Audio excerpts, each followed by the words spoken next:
Point 12, point supplémentaire, sécurité routière, village d'Allen. Donc vous avez tous vu le dossier avec les photos, donc c'est parti en fait, j'en avais déjà parlé à la mandature précédente, du sens des priorités à l'entrée de la rue Fernand-Rothau.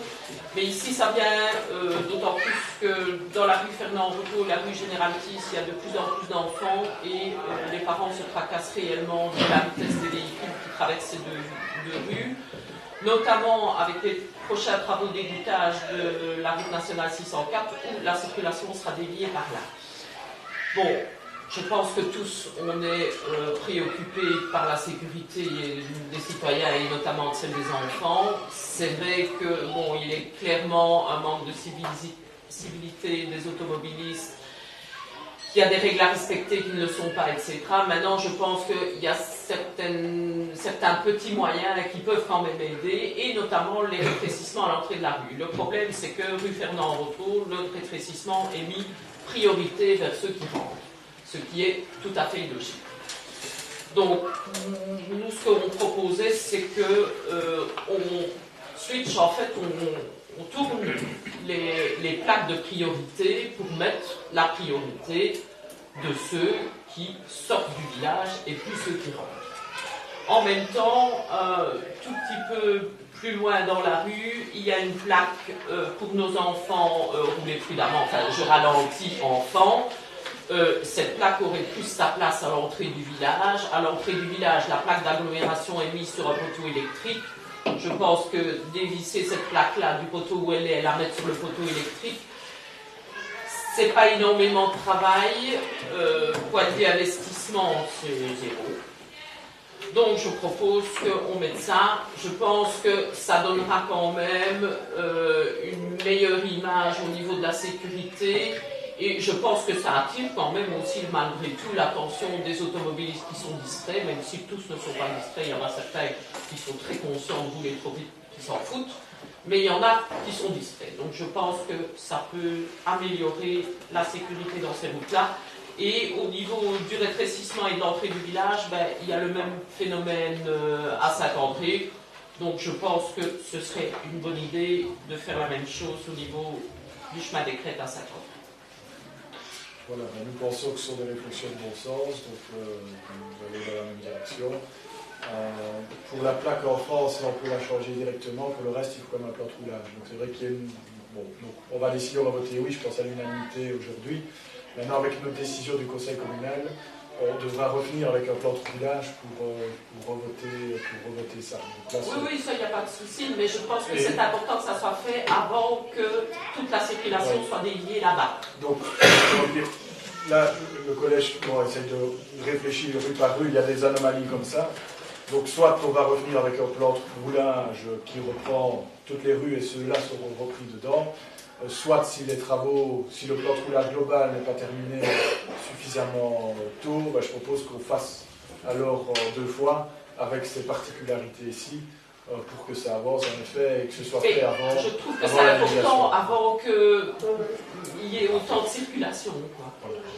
Donc je pense, je ne sais pas si quelqu'un doit rajouter quelque chose. Oui, non, moi, je voulais quand même rajouter qu'on est allé dans la rue déjà il y a presque un an avec une dame qui faisait oui, et ça devait se faire, mais c'est simplement parce qu'on attendait ce fameux règlement complémentaire, on attendait qu'on remette tout dedans et voilà pourquoi ça va être fait plus tôt. Ah ben on attend toujours le plaque de 30 km/h aussi, hein, donc, mais voilà. Mais ceci sera aussi dans le règlement complémentaire. Hein, oui, et là, bon, on peut avoir le débat là-dessus sur les plaques 30 km/h. Donc c'est vrai qu'à la base, ils n'étaient pas spécialement favorables, parce qu'il faut un effet de porte.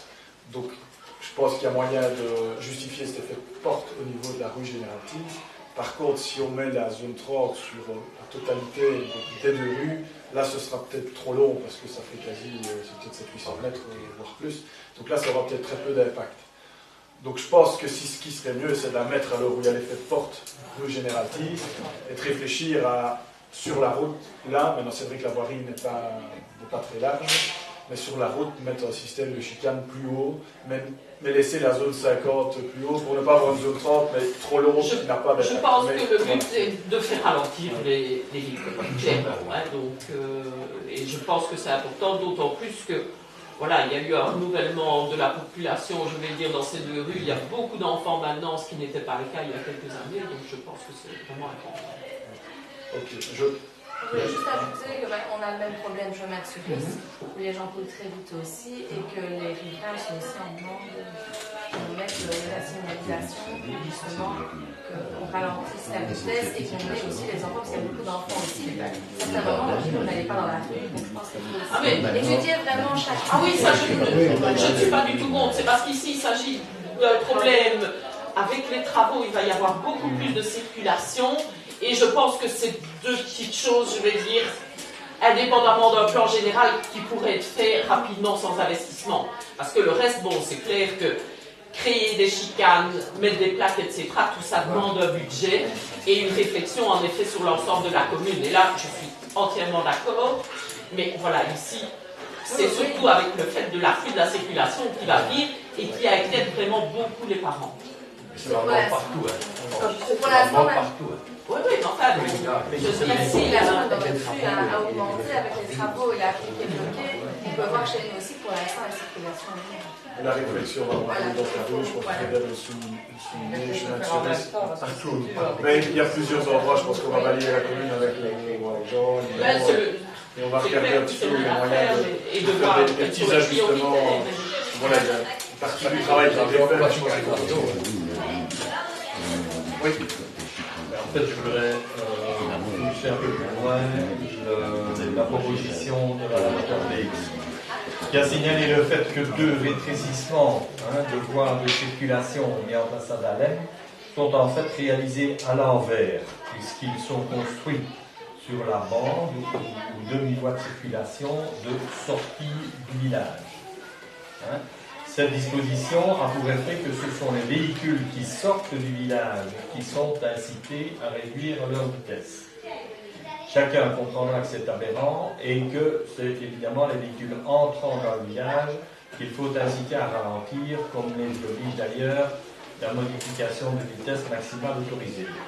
Ces 2 rétrécissements dont Madame Motorvis a parlé, ils sont situés l'un à l'entrée du haut du village de Dahlem, rue Fernand-Retour, et l'autre à l'entrée du haut du village de Saint-André sur le chemin des Crêtes. Je propose donc l'amendement suivant à la proposition de Madame Motorvis. L'amendement est: le Conseil décide la démolition des 2 rétrécissements existants situés respectivement rue Fernand-Retour et chemin des Crêtes, la réfection de la voirie aux endroits correspondants, et enfin la construction de 2 nouveaux rétrécissements situés respectivement sur le chemin des Crêtes en face de celui qui sera démoli, et rue Fernand en retour, non plus à l'endroit où il se trouve, ou à hauteur de l'endroit où l'existant se trouve, mais à hauteur du début du nouveau trottoir réalisé pour le lotissement autorisé. Voilà, donc c'est une proposition d'amendement. Par rapport au rétrécissant que Mme Antorbrit a exprimé, je pense que là, en changeant la plaque, il peut avoir un double effet.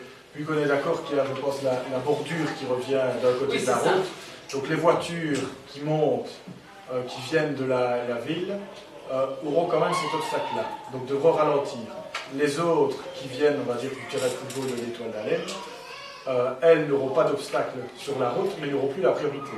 Donc les deux seront forcés à certains moments à ralentir. Que si on l'inverse et on met la bordure de l'autre côté, donc du côté, je dirais à droite en descendant, en effet ceux qui rentrent dans le village n'auront pas la priorité et en plus auront cette bordure-là, mais ceux qui viennent du bas de la rue pourront se dire je roule à fond jusqu'au bout, parce que moi il n'y a plus rien qui m'arrête. J'ai la priorité pour quitter le village. Donc une fois que je suis engagé après le virage de la ville, je peux aller tout droit jusqu'au terrain de foot de l'Étoile et j'ai plus d'obstacle. Que là, il resterait, avec la proposition de Mme Motorvis, il reste quand même cet obstacle-là. Donc je ne suis pas sûr qu'on y gagnerait à remodifier l'îlot. Voilà, c'est ma réflexion.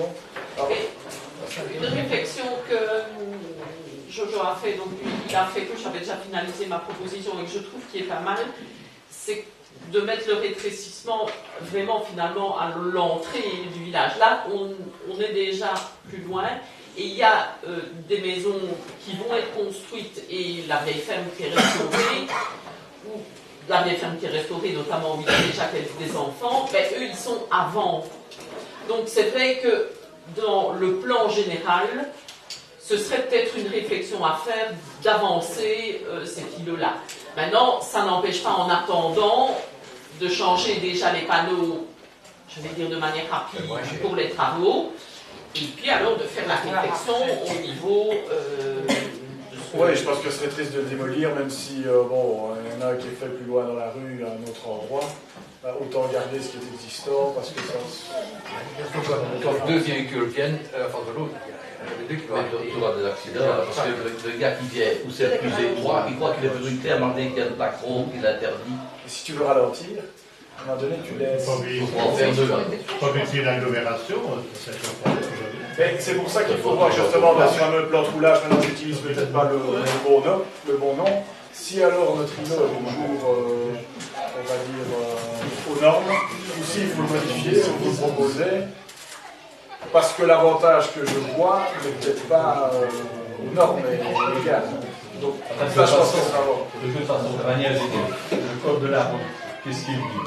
Lorsque sur votre bord de circulation, il y a un véhicule qui est, ou s'il y a des travaux, il y a un obstacle. s'il y a un obstacle sur votre bord de circulation, c'est pas vous qui avez la priorité, hein, c'est celui qui vient en sens inverse. Donc, je vais dire la réaction naturelle des gens, qui appliquent quand même la plupart des conducteurs qui appliquent le code de la route, hein, c'est quand on roule sur sa bande, il y a un obstacle, on voit un autre en sens inverse, et bien on s'arrête pour laisser passer l'autre. Ça, c'est devenu un réflexe pour la plupart des gens. Donc pourquoi aller à l'encontre de ce réflexe? Jouons dans le même sens. Voilà, c'est des obstacles signalés. Maintenant, je ne vais pas le spécialiste du code de la route. Je pense que ça doit être. C'est pas une question de spécialité. Non, parce que là, je pense que ça peut avoir un double effet de ralentir des deux côtés. Mais les yeux, on regarde, la plaque d'un côté c'est un carré, de l'autre c'est un rond. Oui, mais quand il y a du carré, il ne faut pas faire. Quand il y a du carré, c'est toi qui as priorité. Très bien. Tu vois le rond à l'envers, il y en a qui c'est ne une le voient pas. interdiction quand même. Je ne pense pas ça.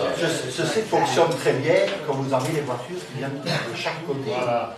Mais ce qui compte, je veux dire, c'est qu'à tout moment, on ralentisse. Et qu'est-ce qu'on met pour ça? Un petit investissement un peu plus loin de l'autre côté. Ça ne marche pas. Non, les chicanes comme ça ne marche pas. Ça, les chicanes, ça marche, il y a beaucoup de trafic, tout le temps. Mais sinon, regardez à l'entrée de Fourreau, il m'a d'un coup, c'est un berlinois. Je vous en garantis, vous êtes même seul, vous ralentissez. Tout le temps. Ça coûte cher. Ça, c'est efficace. Les grosses voitures, elles passent tout droit sur le chemin. Mais ça c'est le plus Ma petite voiture. des Allez, vous parlez de passage gros, et vous êtes seul, vous avez envie de rouler, pourtant vous êtes seul. Eh bien, vous ralentissez. La première fois, vous allez boum. La deuxième fois, ça vous arrivera plus. Moi, j'ai lancé, il y en a qui fait ralentir. Maintenant, c'était pas ralentir du tout. Exactement. Ça dépend lesquels. Le problème, c'est qu'il faut ralentir, il faut se prendre des vibrations. Il faut bien réfléchir pour les mettre, pas trop près des maisons. Si tu vas les mettre dans la campagne, ça ne sert à rien. Ils font à l'entrée des villages des cours réels avec un gros îlot central qui fait que tu ne sais prendre l'entrée qu'à 50 km. Clairement, tu vas plus vite. Tu vas dans l'îlot. Oui, tu as un peu le même. Oui, c'est ce qu'il y a avec les scènes aussi. Donc, ça, je pense que maintenant, ça, c'est un taux d'investissement. Moi, ici, je parlais de la route, il faut regarder. Ah oui, il y a quand même toute sa voie. Oui, là, c'est vrai que c'est le problème. Vous voulez faire une chicane, mais c'est. Ça fait 2 jours, mais ça peut être. Je pense que. Moi, j'ai assisté cette semaine devant chez moi, une machine agricole, je ne savais pas mettre ma main. Seulement, elle était là, Oui, mais tu dois respecter le code de la route aussi, tu ne peux pas dépasser une demi-chaussée. une machine Il y en a qui. agricole. Oui, mais si tu veux. Les grands frères. faut Les laisser machines à ça laver, on tout pas un doivent match-up. respecter. Il Alors, respecte l'étroitesse aussi. Enfin, maintenant, je pense que voilà, il y a une réflexion générale qui doit être faite au niveau de la commune. Ceci est une petite mesure, mais qui peut aider, en tout cas, transitoirement. en urgence. Si on peut clôturer le point avec une unanimité sur le point Qu'il soit voté sur mon amendement. on réfléchira après dans un plan global à notre point. Est-ce qu'il y a autrement, il y a l'amendement Séverine pour faire un ralentisseur aussi assuré. Vous voulez un amendement? Voilà, on est entendu, on n'a pas besoin non plus de... Moi j'ai proposé un amendement, je demande qu'il soit voté. On va voter sur l'amendement de M. Plus. Non. Non. Oui. Oui. Non. Votons sur le... Et je demande que mon amendement soit verbal. Non. Oui. Oui. Non. Quel petit jeu politique. Ouais, parce que On essaye d'ouvrir le débat, c'est toujours un petit jeu, pas mais les c'est Continuez à vous un petit ridiculiser. jeu. Non, c'est un petit jeu. C'est un petit jeu, mais on essaye de consulter. On va voter sur le point de la motorbike, on va tous dire oui parce qu'on pense que ça va dans le bon sens. Et je ne demande pas qu'on intervention figure. Moi c'est Voilà. quoi? Non, 7 ans en plus. Oui, pour Madame. Oui. Oui. Oui. Oui.